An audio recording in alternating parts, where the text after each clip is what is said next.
My friends, I feel like this episode is a tough one because everyone has their own preference when it comes to doing their drum samples, right? And after you spent a long time editing live drums, getting them sounding as good as you possibly can before you put samples on, it's almost like those things are your baby. And you don't want just anything to happen to them, right? Well, that's what this episode is about. Trying to find the right samples for a live drum kit. And we're gonna be using that same kit from the video we did before about cheat codes for drum mixing. I just feel like I owe it to the people to show them how to do that with samples, because I know a lot of you guys are gonna be doing that as well. By the end of this video, it should be a simple choice for you next time you need to layer some real drums. So what's happening, fam? Miami here with JST, and I've always loved the hybrid of using real drums and live drums in a blend.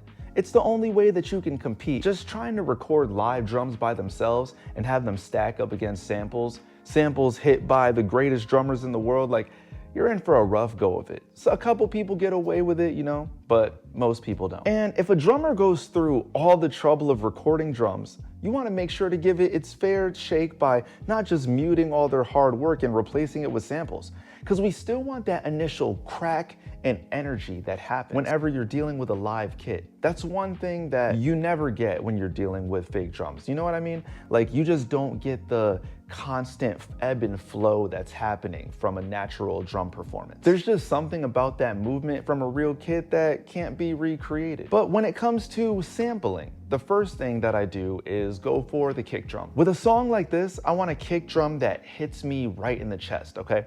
How do I explain it? You ever go to a show and hear like a live sound check and the drummer's like, doof, doof, like he kind of like has that going, like that step going, and you just hear it and you feel it and it's exciting. That's the kind of kick that I want for this specifically. I might add a little bit of crack with some EQ afterwards, but we'll see if it's necessary. Okay, so what we're gonna do is trigger off of the original kick and add a sample and find one that blends nice with it to give us the sound that we're looking for. And when you're doing this, you always want to make sure that you're leaving some of the kick in there, the original one. I think with a live snare, I care more about leaving more of that in than the kick, because I kind of feel like the kick could be whatever, but I still like to leave a little bit in. It still gives it a little bit of extra push. All right, let's try to find a sample that works with the kit that we got.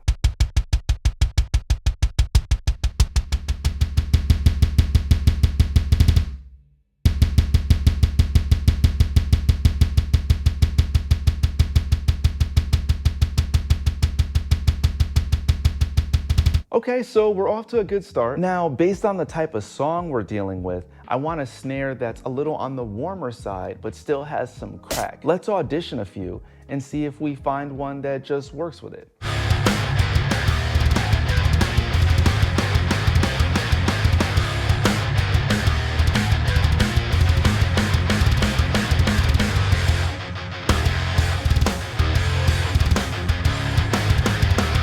Now let's listen to the kick with the cymbals in the snare. We have to find a balance between the sample snare and the real one.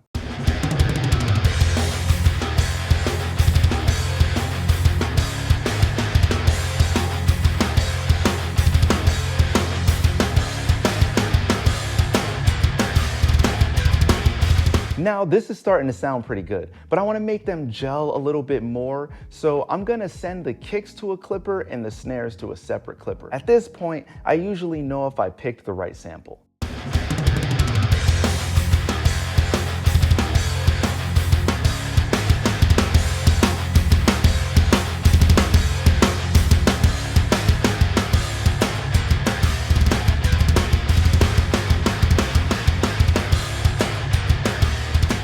All right, perfect. Now we're on our way. We're gonna do the same thing with the tom selection now that the meat and potatoes are out of the way. It's best to pick a group of toms and not select random ones from different kits. I never understood why people do that. I think it's just weird. But yeah, just never sounds right in my opinion. Let's check it out.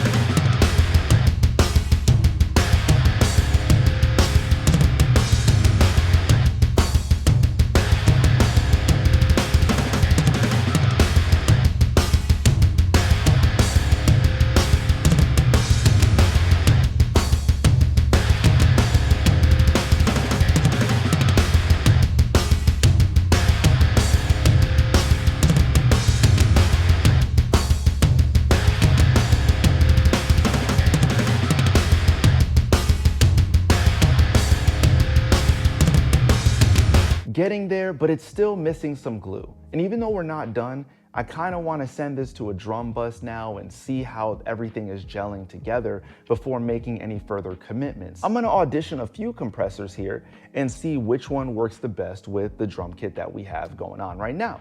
Let's check those out.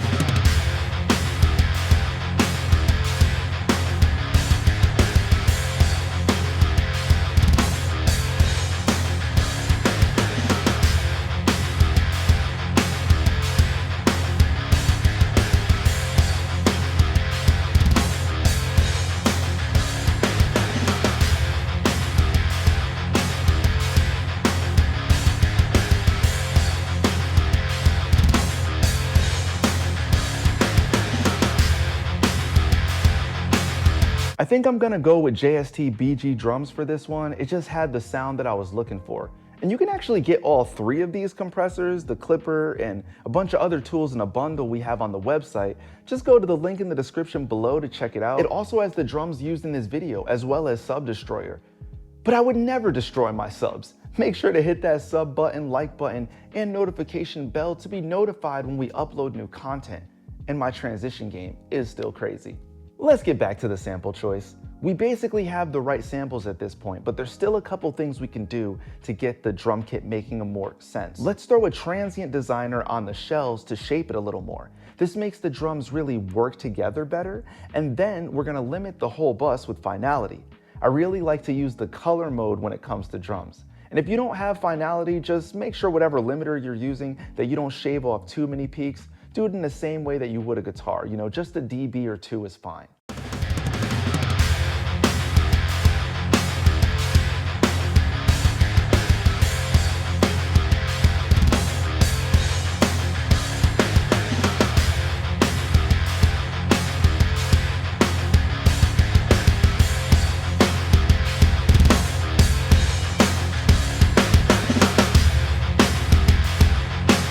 So now that we've gotten to this point, let's take a listen to how we started originally with the drums from the live performance in the last video and see where we're at right now.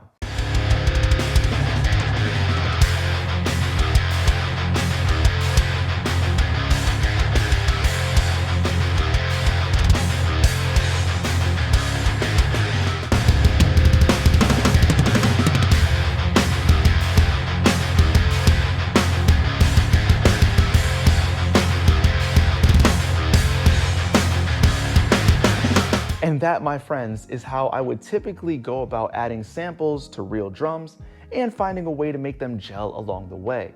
I know that must have felt like a lot of information in a short amount of time, but when you're working on drums like this, it really moves that quick. There are a million tiny little moves that you make to do really fast to get you to that end result. And hopefully seeing it done helps speed up your workflow when you're presented with real drums to work with. I feel like that's not happening as much as it used to, but they still come across my desk often enough that I felt I should share this info with you guys. So do you guys work with real drums often? Are you a big fan of sample replacement? Is this how you would typically go about it? Leave it in the comments below and I will chat with you fine people, like I always do. If you're an engineer on the come up, give this video a thumbs up. Don't forget to subscribe, you only have to do it one time, and tap that bell for notification so when a video drops, you know the location. Until next time, my friends, I'll catch you later.